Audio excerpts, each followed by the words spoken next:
இந்த வேட்பாளர்கள் அறிவிப்பு தொடர்பான கருத்தை நம்மோடு பகிர்வதற்காக மூத்த பத்திரிகையாளர் திரு தராசு ஷாம் இணைந்திருக்கிறார். அவரோடு பேசலாம். சார் வணக்கம். விஜய் 2 தொகுதிகளில் போட்டியிடுவதாக அறிவித்திருக்கிறார். மற்ற முக்கிய நிர்வாகிகள் உட்பட 234 தொகுதிகளுக்கும் தாவேகா தன்னுடைய வேட்பாளர்களை அறிவித்திருக்கிறது. இது பற்றி உங்களுடைய முதற்கட்ட பார்வை. 234 தொகுதிகளுக்கும் வேட்பாளர் அறிவிப்பது என்பது முதல் முறையாக போட்டி போடுகிற கட்சிக்கு கொஞ்சம் கடினமான பணிதான். வேட்பாளர்களை அடையாளம் கண்டு கொள்வது, தகுதியானவர்களா என்று பார்ப்பது எல்லாமே கடினமான பணிதான். அதிலே வெற்றி கண்டிருக்கிறார் விஜய். அப்படிதான் நான் இதை பார்க்கிறேன். நமக்கு என்ன பிரச்சனை என்றால் 234 தொகுதிகளிலும் இருக்கிற வேட்பாளர்களுக்கு பரவலான தமிழ்நாடு அறிமுகம் கிடையாது. தொகுதிகளிலே அறிமுகம் இருக்கலாம், அது நமக்கு தெரியாது. நட்சத்திர வேட்பாளர்கள் இப்ப விஜய் 2 தொகுதியில் போட்டியிடுகிறார். 2 தொகுதியில் போட்டியிடுகிறார் என்றால் அதை எதிர்த்து நிற்பவர்கள் யார் என்று நாம் பார்க்க வேண்டியது இருக்கிறது. பெரம்பூரை பொறுத்தவரையிலே திமுகவின் சிட்டிங் எம்எல்ஏ ஆர்டி சேகர் கடுமையான போட்டி கொடுப்பார். அங்கு பாமக சார்பாக ஒரு வேட்பாளர், அவர் யார் என்று தெரியவில்லை, இப்போதைக்கு தெரியவில்லை. எனவே போட்டி என்பது விஜய் அவர்களுக்கும் ஆர்டி சேகர் அவர்களுக்கும் இடையிலானதுதான் என்று நான் யூகிக்கிறேன். ஆர்டி சேகர் அவர்களுக்கு பெரிய அட்வான்டேஜ், அவர் தொகுதிக்காரர், தொகுதியிலே இருப்பவர். பெரம்பூர் மாதிரியான தொகுதிகளிலே இருக்கிற பிரச்சனை என்னவென்றால் ஏராளமான வியாபார நிறுவனங்கள் இருக்கும். வியாபார நிறுவனங்களில் ஏதாவது சிறு சிறு பிழைகள் அல்லது பிரச்சனைகள் இப்படி வந்து கொண்டேதான் இருக்கும். அவற்றை தீர்த்து வைப்பது உள்ளூர் அரசியல்வாதிகள் தான், எம்எல்ஏ தான். விஜய் அங்கு எம்எல்ஏ என்றால் இந்த வியாபார நிறுவனங்கள் அவரை எங்கு போய் பார்ப்பது என்று ஒரு கிறக்கத்தில் இருக்கும். அது கொஞ்சம் குழப்பமான இடம். பெரம்பூர் மாதிரியான தொகுதிகளில் ஸ்ரீநகர் மாதிரியான தொகுதிகளில் மிக முக்கியமும் கூட. ஏனென்றால் அந்த தொகுதியே அந்த வியாபார நிறுவனங்களின் வரவு செலவை சார்ந்தது, அங்கு பணியாற்றுபவர்களை சார்ந்தது.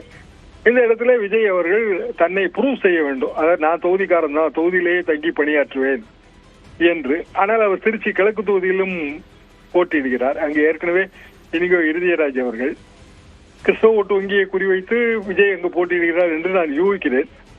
தமிழ்நாடு தேர்தலிலே அந்த காலத்திலே ஜெயலலிதா அவர்கள் 2 தொகுதியில் போட்டியிட்டார்கள். சமீப காலமாக தலைவர்கள் 2 தொகுதிகளில் போட்டியிடுவது இல்லை. எனவே ஏதோ ஒரு சேஃப்டி நெட் விஜய் கிரியேட் செய்ய முயற்சிக்கிறார், இப்படிதான் நாம் அதை பார்க்க வேண்டும். மற்றபடி ஆதவ் போட்டி போடுகிற வில்லிவாக்கம் தொகுதி, 1000 விளக்கு தொகுதி, டாக்டர் எழிலன் நமக்கெல்லாம் நன்கு தெரிந்தவர் தான். நமது டிவி நிகழ்ச்சிகளிலே பெரிதும் பங்கெடுத்துக் கொள்பவர். பெரிய ஃபேமிலி, திராவிட இயக்க சித்தார்த்த ஃபேமிலி. அங்கு டாக்டர், பெரிய அளவுக்கு அவர் அங்கு கிளினிக் எல்லாம் வைத்திருக்கிறார். வளர்மதி அவர்கள் அதிமுகவின் சீனியர். இவர்களை எதிர்த்து போட்டியிட்டு ஜெயிக்க வேண்டும் தற்போது அறிவிக்கப்பட்டுள்ள வேட்பாளர். இப்படி பார்க்கும்போது கலவையான வேட்பாளர்கள். புதுமுக வேட்பாளர்களை பற்றி நமக்கு அறிமுகம் இல்லை. கிராமப்புற தொகுதிகளிலே கட்டமைப்பு விஜய் கட்சிக்கு பெரிதாக இல்லை. நகர்ப்புற தொகுதிகளிலே விஜய் மீதான கிரேஸ் இருக்கிறது. இப்படி கலவையாகத்தான் விஜய் கட்சிக்கான வாய்ப்பை நான் பார்க்கிறேன். திரு தராசு ஷாம், இப்போ திருச்சி கிழக்கு, பெரம்பூர் இந்த தொகுதிகள் தேர்வை எந்த அடிப்படையில் விஜய் தேர்வு செய்திருக்கிறார் அப்படின்னு புரிஞ்சுக்கணும். அது பற்றி அந்த தேர்வுக்கான காரணங்களை விமர்சனங்களாகவும் பல கருத்துக்கள் முன்வைக்கப்படுகின்றன. அது பற்றி உங்களுடைய பார்வை. பெரம்பூர் எப்படி தேர்வு செய்தார்கள் என்று எனக்கு உண்மையிலேயே புரியவில்லை. காரணம், அது நான் ஏற்கனவே சொன்ன மாதிரியாக ஒன்று வியாபார ரீதியான நிறுவனங்கள் அதிகம் உள்ள தொகுதி, 2வது சிட்டிங் எம்எல்ஏயின் பழைய வாக்கு வித்தியாசத்தை பார்த்தால் மிக அதிகமாக வரும். ஆர்டி சேகரோட வாக்கு வித்தியாசம் மிக அதிகமாக வரும். ரொம்ப லோக்கலாக இருப்பார் ஆர்டி சேகர் என்பவர். பெரம்பூர்லேயே பிறந்து பெரம்பூர்லேயே வளர்ந்த அப்படியான ஒரு வேட்பாளர்.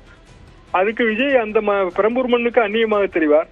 சினிமா பாப்புலாரிட்டியை நம்பி இருப்பார்கள், பெரம்பூர்ல இருக்கிற தலித் ஓட்டு வங்கியை நம்பி இருப்பார்கள். இப்படி 2 காரணம் தான். திருச்சி கிழக்கு முதலில் இருந்தே அடிபட்டு கொண்டிருந்தது. திருச்சி கிழக்கு விஜய்க்கு கொஞ்சம் சூட்டபிளாக கூட இருக்கும். காரணம், இனிகோ இறுதியராஜ் கிறிஸ்தவ மக்கள் நலன இயக்கம், அதிலிருந்து திமுக வேட்பாளர். அவரை எதிர்த்து நிற்பது என்பது எளிது என்பது விஜய் கணக்காக இருக்கும். எனவேதான் இந்த 2 தொகுதியில் போட்டி என்று வருகிறது. பெரம்பூர் தொகுதியிலே ஷுவர் விக்டரி என்று இல்லை என்று விஜய் கருதி இருப்பதால் தான் கடைசி நேரத்தில் திருச்சி கிழக்கையும் சேர்த்து இருக்கிறார்கள். ஆரம்பத்தில் என்ன இருந்தது என்றால் திருச்சி கிழக்கில் மட்டும்தான் அவர் போட்டியிடுவார் என்று இருந்தது. 2யுமே நாம் போக போகத்தான் பார்க்க வேண்டும்.